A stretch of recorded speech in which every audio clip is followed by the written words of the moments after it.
మిత్రులారా, గాజాలో రెండేళ్లుగా ఇజ్రాయిల్ సాగిస్తున్నటువంటి నరహంతక కేళికి, మానవ సంహారానికి, ఆ నరమేధానికి తాత్కాలికంగా బ్రేకు పడింది. ఇది శాశ్వతంగా ఫుల్ స్టాప్ కావాలని చెప్పి ప్రపంచవ్యాప్తంగా శాంతి కాముకులందరూ కోరుకుంటున్నారు. అయితే ఈ శాంతి ప్రణాళికను ముందు పెట్టి 20 సూత్రాల పథకాన్ని ప్రవేశపెట్టి మొత్తానికి శాంతిని సమకూర్చింది నేనే, ప్రపంచంలో ఎక్కడైనా సరే యుద్ధాన్ని ఆపింది నేనే అని చెప్పుకోవడం అనేటటువంటిది ఒక ఘనమైనటువంటి విషయంగా భావిస్తున్నటువంటి ట్రంప్ మహాశయుడు ఈ శాంతి ఒప్పందం వెనుక ఉన్నాడు. ఆయనకు చిరకాల వాంఛ శాంతి నోబెల్ ప్రైజ్ బహుశా ఈ సందర్భంగా కనీసం గాజాలో కురిసినటువంటి నెత్తురు సాక్షిగా ఆయన్ని నోబెల్ ప్రైజ్ వరించినా మనం ఆశ్చర్యపోనవసరం లేదు. ఈ సందర్భంగా రెండు ముఖ్యమైన విషయాలు మాట్లాడుకుందాం. మొదట, ట్రంప్ ప్రవేశపెట్టినటువంటి 20 సూత్రాల పథకంలో అతి కీలకమైంది గాజాలో హమాస్ దళాలు నిరాయుధీకరణ, ఆయుధాలు వదిలిపెట్టి శాంతి ఒప్పందం మీద సంతకాలు పెట్టాలి. చేతుల్లో ఉన్న ఆయుధాలు పక్కన పెట్టి చేతుల్లో కలం పట్టుకొని సంతకం పెట్టాలి. దానికి వాళ్ళు ఒప్పుకోలేదు. సో ఆ తర్వాత ఆ నియమాన్ని పక్కన పెట్టి ఇప్పుడు నిన్న భారత కాలమాన ప్రకారం నిన్న తెల్లవారుజామున ఫైనల్గా ఒక ఒప్పందం జరిగిందండి. ఇజ్రాయెల్కి గాజాకి, అంటే హమాస్ దళాలకి ఇజ్రాయెల్కి మధ్య ఒప్పందం. దాని వెనక ట్రంప్ ఉన్నాడు.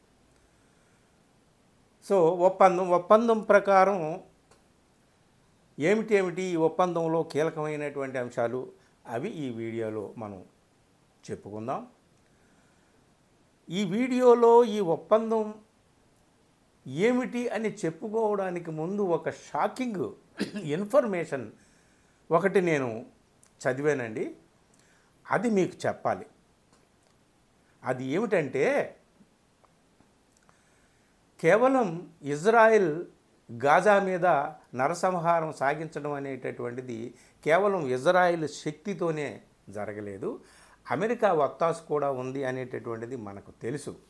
కానీ కేవలం అమెరికా ఇచ్చేటటువంటి రాజకీయపరమైనటువంటి, పైకి కనిపించే ఆర్థికపరమైనటువంటి సహాయం, యుఎస్ ఎయిడ్ మాత్రమే కాదు, ఇజ్రాయెల్ గాజాలో సాగించినటువంటి నరసంహారం దాదాపు 80,000 మంది పిల్లలు, వృద్ధులు, మహిళలతో సహా ఇప్పుడక్కడ చనిపోయారు. 2 లక్షల పైగా వాళ్ళు అక్కడ గాయపడ్డారు. గాజా శ్మశానంలా మారిపోయింది.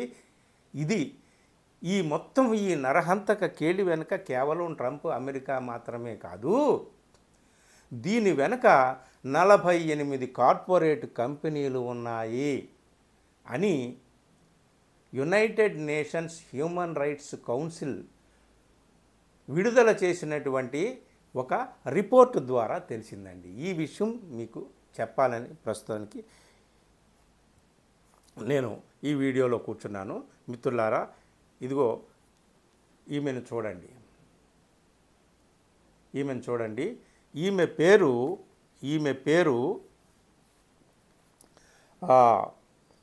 ఫ్రాంచెస్కా ఆల్బనీస్.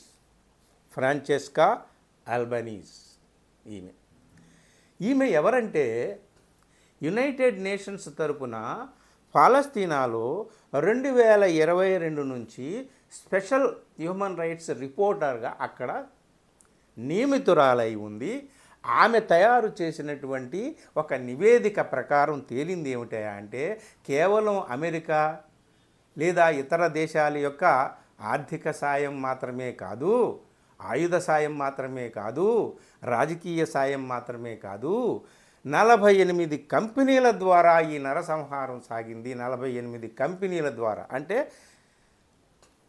ఈ 48 కార్పొరేట్ కంపెనీలు ఏమిటి అంటే, ట్రంప్ ఒక చేత్తో ధనాన్ని ఇచ్చి 100 చేతులతో వాళ్ళ కంపెనీకి ధనాన్ని సమకూర్చాడనమాట ఈ యుద్ధంలో.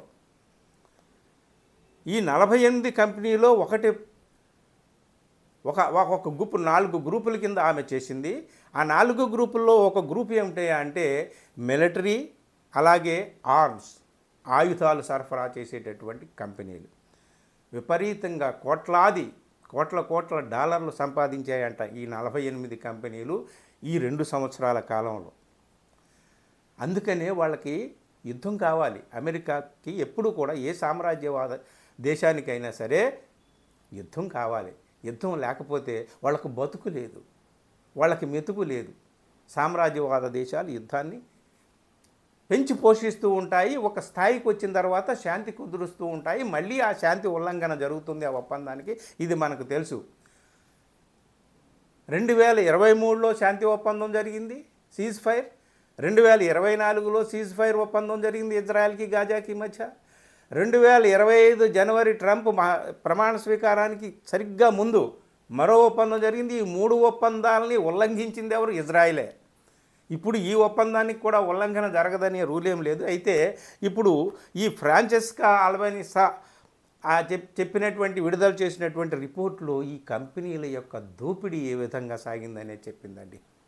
ఆ రిపోర్ట్ మీరు United Nations Human Rights Council report Francesca Albanese అని కొట్టండి. ఆవిడ 1 ఆయుధాలు మిలిటరీ సహాయం చేసేటటువంటి కంపెనీలు, 2 టెక్నాలజీ రకరకాల టెక్నాలజీ ద్వారా ఇజ్రాయెల్కి సహాయపడినటువంటి కంపెనీలు. ఇందులో మైక్రోసాఫ్ట్, గూగుల్ లాంటి వాళ్ళ కంపెనీలు కూడా చాలా ఉన్నాయంట. అమెరికా కంపెనీలే ఒకటి ఉన్నాయి, కొన్ని కంపెనీలు చైనా నుంచి, టర్కీ నుంచి కూడా ఉన్నాయని చెప్పి చెప్తుంది. అలాగే 3 ఫైనాన్సింగ్ చేసేటటువంటి కంపెనీలు, 4 యూనివర్సిటీసు, ఐడియాలజికల్ సెంటర్సు, వాటి ద్వారా కూడా ఇజ్రాయెల్కి మేధోపరమైనటువంటి సహాయం అందించినాయి. అయ్యా, అమెరికా మాత్రమే కాదు, ట్రంప్ మాత్రమే కాదు, ఇజ్రాయెల్కు సహాయపడింది ఆ దేశంలో ఉన్నటువంటి కార్పొరేట్ కంపెనీలు, దిగ్గజాలు లాంటి కంపెనీలు ఇజ్రాయెల్కి సాయపడి గాజాని, పాలస్తీనాని సర్వనాశనం చేసి శ్మశానంగా మార్చివేసి డబ్బులు దండుకున్నాయి అనేటటువంటిది రిపోర్టు. ఇది ఇక్కడ మనం గుర్తించాల్సినటువంటి రిపోర్టు. కేవలం 365 చదరపు కిలోమీటర్ల విస్తీర్ణం ఉన్నటువంటి గాజా, కేవలం 365 చదరపు కిలోమీటర్ల విస్తీర్ణం. అక్కడ 3.5 లక్షల సైన్యంతో 720 రోజుల పాటు ఇజ్రాయిల్ నరమేధం కొనసాగించింది.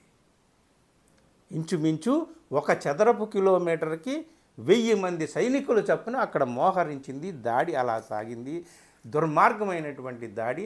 అక్కడ ఏ విధమైనటువంటి వైద్య సరఫరా కానీ, ఆహార సరఫరా కానీ వెళ్లకుండా కేవలం ఆయుధాలని, సైనికుల్ని మాత్రమే పంపించి ఇజ్రాయెల్ దాడి సాగించింది. చిన్నపిల్లలు, మహిళలు, వృద్ధులు వేలాదిగా చనిపోయారు. ఆసుపత్రులు ధ్వంసమయ్యాయి, పాఠశాలలు ధ్వంసమయ్యాయి. ఇలాంటి ఈ రణరక్త ప్రవాహ శక్తం చరిత్ర అంతా అన్నారే, ఎక్కడికో వెళ్ళక్కర్లేదు. ఇదొక్కటి చూస్తే మనకు ఉదాహరణ సరిపోతుందన్నమాట. సరే, పోనీ ఈ ఒప్పందంతోనైనా మనకి ఏమైనా జరుగుతుందా అంటే ఇప్పటికైనా సరే ఈ రక్తపాతం ఆగిపోవాలి, శాంతి అనేటటువంటిది చిరస్థాయిగా అక్కడ నెలకొనాలి. నిన్నటికి మొన్న మన ప్రధాని నరేంద్ర మోడీ యూకే ప్రధానితో కూడా ఆ 2 నేషన్ సిద్ధాంతాన్ని ఫాలో అయ్యి అక్కడ శాంతి నెలకొంటే బాగుండును అని చెప్పేసి వాళ్ళు మాట్లాడుకున్నారు. అయితే ఇప్పుడు తాజాగా నిన్నగాక మొన్న జరిగినటువంటి ఈ తాజా ఒప్పందంలో హమాస్ ఆయుధాలు మేము దింపేది లేదన్నారు కాబట్టి అది పక్కన పెట్టి ప్రస్తుతానికి ఏమిటయ్యా అంటే, నెంబర్ 1, 48 మంది బందీలుగా ఉన్నారు ఇజ్రాయిల్కి సంబంధించినటువంటి సైనికులు కావచ్చు, అధికారులు కావచ్చు, వాళ్ళని హమాస్ విడుదల చేయాలి.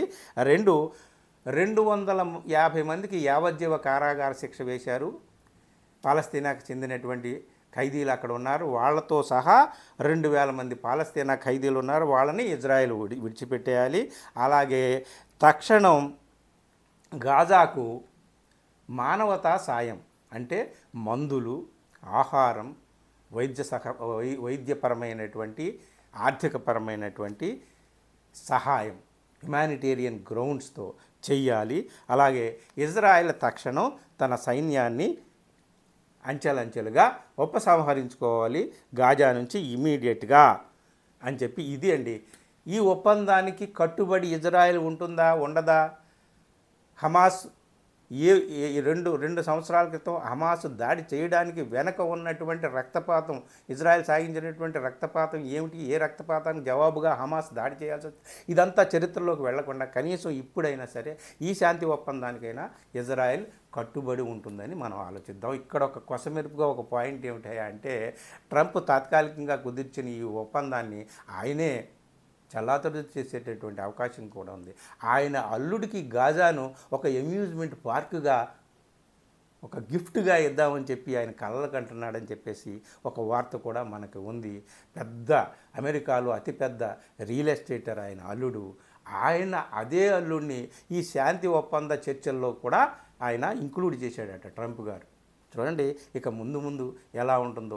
ఏది ఏమైనా పాలస్తీనా అస్తిత్వాన్ని అంగీకరించి పాలస్తీనా అస్తిత్వాన్ని గుర్తించినప్పుడు మాత్రమే అక్కడ శాంతి నెలకొంటుంది తప్ప ఏదో తాత్కాలిక ఒప్పందాల్లో నెలకొనదు. తాత్కాలికమైనటువంటి ఒప్పందాలు తాత్కాలికంగానే ఉంటాయి.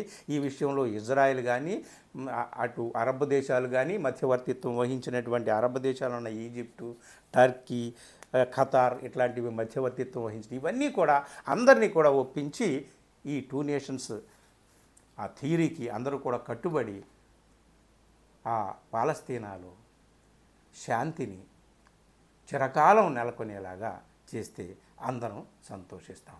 Thank you.